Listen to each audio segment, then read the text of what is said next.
ನಿನ್ನೆ ತಾನೇ ಎತ್ತಿನಹೊಳೆ ಯೋಜನೆಯ ಮೊದಲ ಹಂತಕ್ಕೆ ಚಾಲನೆಯನ್ನು ನೀಡಲಾಗಿತ್ತು.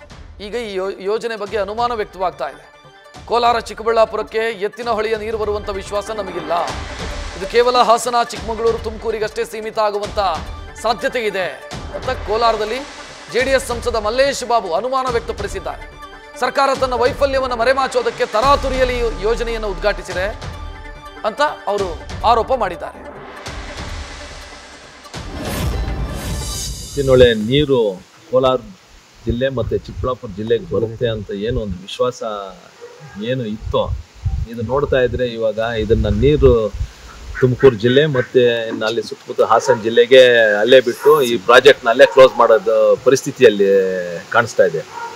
ಏನೋ ಒಂದು ನಮ್ಮ ಕೋಲಾರ ಜಿಲ್ಲೆ ಮತ್ತು ಚಿಕ್ಕಬಳ್ಳಾಪುರ ಜಿಲ್ಲೆಗೆ ನೀರು ಕೊಡ್ತೀವಿ ಅಂತ ಈ ಎತ್ತಿನಹೊಳೆ ಪ್ರಾಜೆಕ್ಟ್ ಏನು ಸ್ಟಾರ್ಟ್ ಮಾಡಿದಿರೋ ಅದು ನಮಗೆ ಬರುತ್ತೆ ಅಂತ ಕೂಡ ಗ್ಯಾರಂಟಿ ಇಲ್ಲ ಅಂತ ಒಂದು ಅನಿಸಿಕೆ ಇವಾಗ ಬರ್ತಾ ಇದೆ. ಆದರೆ ಇನ್ನು ಮುಂದಿನ ದಿನಗಳಲ್ಲಿ ಮತ್ತೆ ಮುಖ್ಯಮಂತ್ರಿನ ಇವನ್ನೆಲ್ಲ ಮಾತಾಡಿ ದಯವಿಟ್ಟು ಕೋಲಾರ ಮತ್ತು ಚಿಕ್ಕಬಳ್ಳಾಪುರ ಜಿಲ್ಲೆ ಮರ್ತೋಗ್ಬೇಡಿ ಅಂತ ಹೇಳೋ ಪರಿಸ್ಥಿತಿ ಬರುತ್ತೆ ಅಂತ ನನಗನ್ಸುತ್ತೆ. ನಾನು ಹೇಳ್ತಾ ಇರೋದು ಇವಾಗ ಏನು ಅಷ್ಟು ಅರ್ಜೆಂಟಾಗಿ ಏನೋ ಒಂದು ತೋರಿಸ್ತಾ ಇದ್ದಾರೆ ಜನಕ್ಕೆ, ನಾವು ಇದೆಲ್ಲ ಮಾಡ್ತಾ ಇದ್ದೀವಿ ಅಂತ ಒಂದು ಅಭಿವೃದ್ಧಿ ಏನು ಇಲ್ಲ ಅಂತ ಏನು ಅಪೋಸಿಷನ್ ಲೀಡರ್ಸ್ ಹೇಳ್ತಾ ಇದ್ದೀವೋ, ಮಾಡ್ತಾ ಇದ್ದೀವಿ ಅಂತ ತೋರ್ಸೋಕ್ಕೆ ಈ ಕಾರ್ಯಕ್ರಮಗಳು ಮಾಡ್ತಾ ಇದ್ದಾರೆ ಹೊರತು ಬೇರೆ ಏನೂ ಇಲ್ಲ. ಇದು ಇನ್ನು ನೋಡೋಣ ಇವಾಗ ಎಷ್ಟು ದಿನಕ್ಕೆ ನೀರು ಪಂಪ್ ಮಾಡ್ತಾರೋ ಹೇಮಾವತಿ ವಾಣಿ ವಿಲಾಸ್ ಡ್ಯಾಮ್ಗೆ ಎಷ್ಟು ದಿನಕ್ಕೆ ಆದ್ಮೇಲೆ ಬರುತ್ತೋ, ಅದಾದ್ಮೇಲೆ ನಮ್ಮ ಕೋಲಾರ ಜಿಲ್ಲೆಗೆ ಎಷ್ಟು ದಿನ ಬರುತ್ತೋ ಅಂತ ಒಂದು ಇನ್ನು ಕಾಯ್ದು ನೋಡಬೇಕಾಗುತ್ತೆ.